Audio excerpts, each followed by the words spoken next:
Greetings and welcome to my YouTube page. I'm Clint Sabom, Executive Spiritual Coach for Franz Bardon practitioners. And in this video, I'm going to talk about some problems I've encountered with Bardon work. And I'm also going to go over the main problem clients of mine have had and what I've seen in them.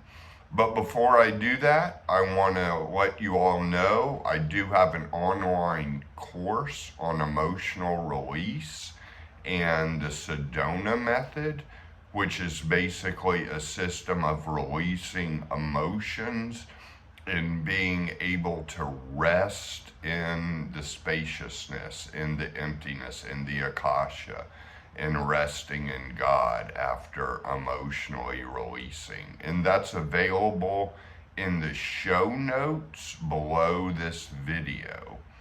And it's a cold day here. I'm kind of cold. As a quick side note. And the other thing I wanted to plug is I do offer online coaching over Zoom meetings. And if you're interested, just email me at thegraveyardcowboy@gmail.com. So the problem I've encountered is turning off clairvoyance and clairsentience. And it's kind of strange because a lot of clients of mine will really wish for those abilities. And for me, it's kind of like, trying to turn it off can be an issue, and I can be overly receiving energetic messages going to the grocery store and doing grocery shopping, and I'm like, I wanted to turn it off, but I found some ways to turn it off.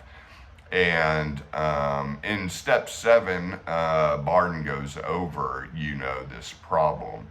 Basically, I think it's step 7, yeah. And so anyways, with clairvoyance and receiving messages through sight and visual images and words and thought patterns, I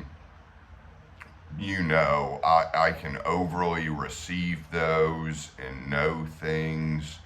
And what I do to, counter that is I go into the principle in Zen Buddhism of don't know mind. Like the answer to everything is I don't know. And that kind of opens up a spaciousness in us. If we go to the answer of everything is I don't know, that will really open up a kind of spaciousness. And if you have trouble with obsessive thoughts, that'll turn off obsessions. Just say, I don't know, I don't know. I don't know about this, and whatever questions you have, I don't know. And that will rest you in the emptiness rather than the need to know. That's the thing. Like, do you really need to know? Do I really need to read clairvoyant messages from everyone? No, I don't.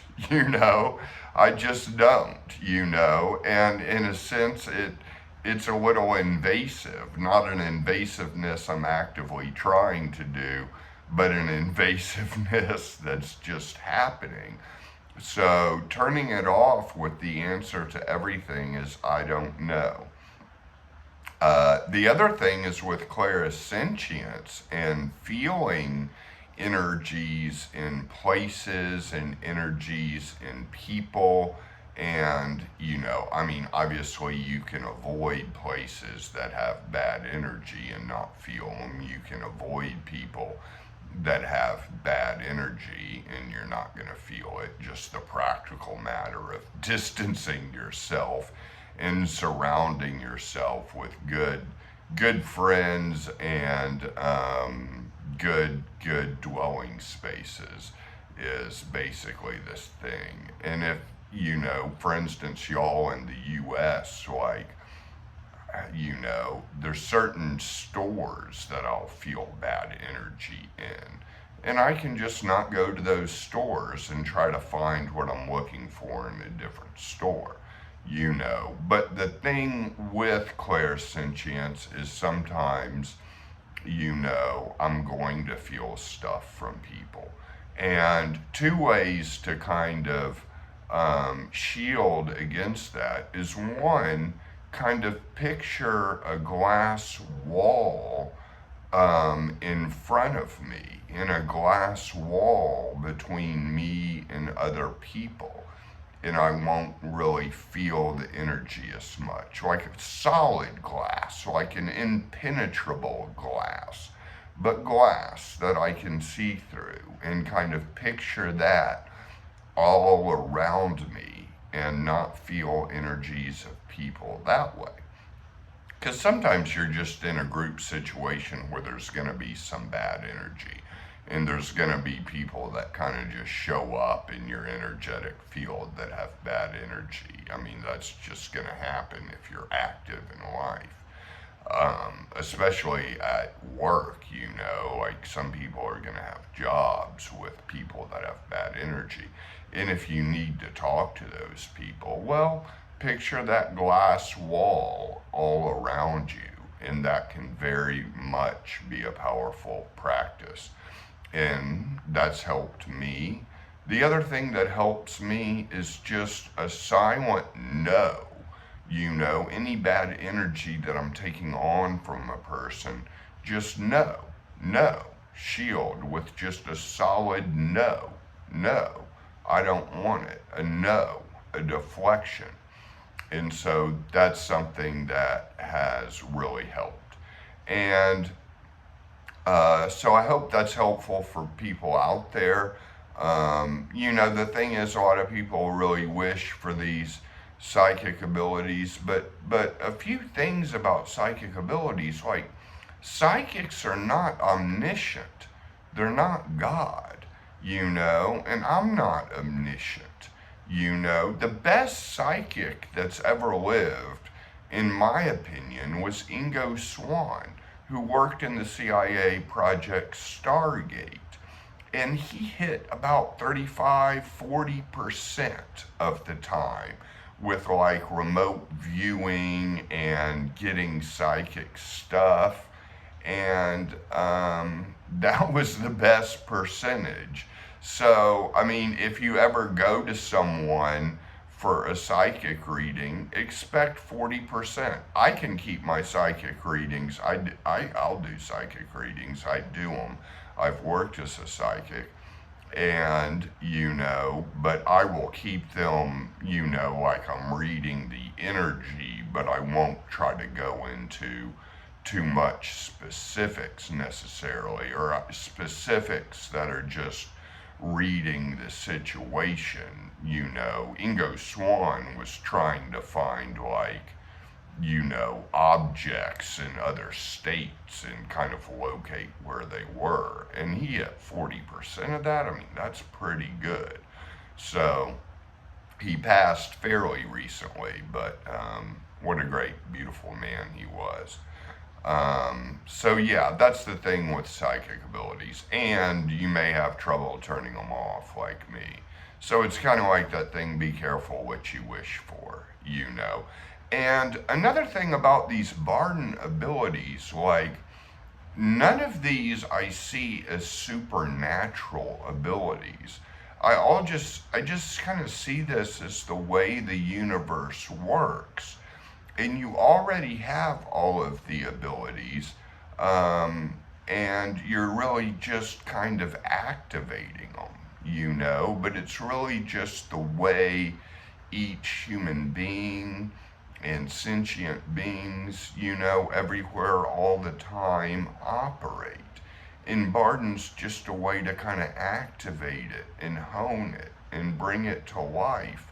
But it's already there. It's just like plugging in a cell phone. It's low on batteries, you plug it in, and lo and behold, now it works fine. And you just activated it. That's it.